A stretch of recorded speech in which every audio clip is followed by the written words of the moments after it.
வணக்கம் நண்பர்களே. இன்றைய வீடியோ ஒரு சின்ன கேள்வியோட தொடங்கணும். பேராசை நல்லதா? நம்ம ஊரில் இந்த வார்த்தை கேட்ட உடனே நமக்கு எதிர்மறை படிமம்தான் மனசுல வரும். பேராசை பிடிச்சவங்க பணத்துக்காக தப்பா நடக்கறாங்க. ஆனா உண்மையில் பேராசை சரியான திசையில் செலுத்தினால் அதுவே ஒரு பெரிய சக்தியாகிடும். அது ஒருவரையும் ஒரு நிறுவனத்தையும் அடுத்த நிலைக்கு எடுத்து செல்வதற்கு காரணமாகும். 1990களில் இந்தியா பொருளாதார சுதந்திரத்தை கண்ட பிறகு நிறுவனங்கள் ஊழியர்களை ஊக்கப்படுத்தும் விதம் முழுக்க மாறிப்போனது. அதுவரை ஊழியர்களுக்கு ஒரு நிலையான சம்பளம்தான் இருந்தது.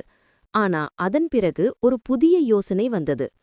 அவர்களுக்கு அதிக ஊதியம், பெரிய போனஸ், பங்கு விருப்பங்கள் கொடுத்தால் அவர்கள் நிறுவனத்தையும் தங்களையும் வளர்த்துக் கொள்வாங்க. இதிலிருந்து பல நிறுவனங்கள் பெரிய வளர்ச்சி கண்டது. எடுத்துக்காட்டாக இன்ஃபோசிஸ், விப்ரோ, HDFC போன்ற நிறுவனங்கள் ஊழியர்களுக்கு பங்கு விருப்பங்கள், பெரிய ஊதியங்கள் கொடுத்து அவர்களை ஊக்கப்படுத்தின. ஊழியர்களும் நிறுவனமும் சேர்ந்து வளர்ந்தது. ஆனா எல்லா இடத்திலும் இதே மாதிரி வெற்றி கிடைக்கவில்லை. சில நிறுவனங்கள் ஊழியர்களுக்கு அளவில்லாத போனஸ் கொடுத்து அவர்களை தனிப்பட்ட லாபத்துக்காக மட்டும் ஓட வைத்தது. முடிவில் சில பெரிய இந்திய நிறுவனங்கள் தங்களுடைய முக்கிய இலக்கை மறந்துவிட்டன. இதன் விளைவாக சிலர் குறுகிய காலத்தில் பணம் சம்பாதித்தார்கள்.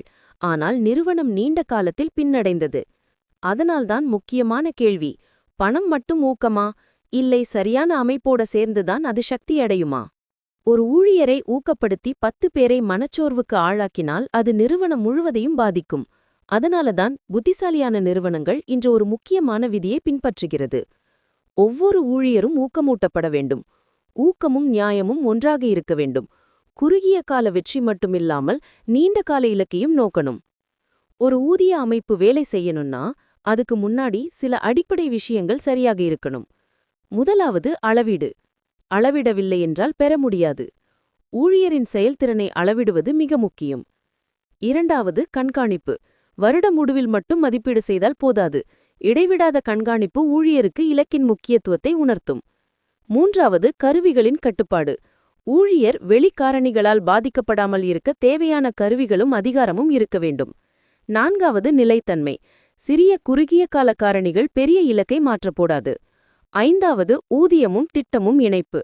நிறுவனத்தின் திட்டமும் ஊதிய அமைப்பும் ஒன்றோடு ஒன்று பொருந்த வேண்டும். ஒரு சிறந்த ஊதிய அமைப்பு வணிக நோக்கத்தோடு சேர்ந்து இருக்க வேண்டும். சரியான நடத்தை ஊக்கப்படுத்த வேண்டும். தொடர்புடைய செயல்திறனை மட்டுமே பரிசீலிக்க வேண்டும். நியாயமானதாகவும் போதுமானதாகவும் இருக்க வேண்டும். சாதனையுடன் உடனே பரிசீலிக்க வேண்டும். பணமில்லாத பாராட்டுகளையும் சேர்த்துக் கொள்ள வேண்டும். இலக்கு தவறினால் போனஸ் போக வேண்டும். மிகவும் தெளிவாக இருக்க வேண்டும்.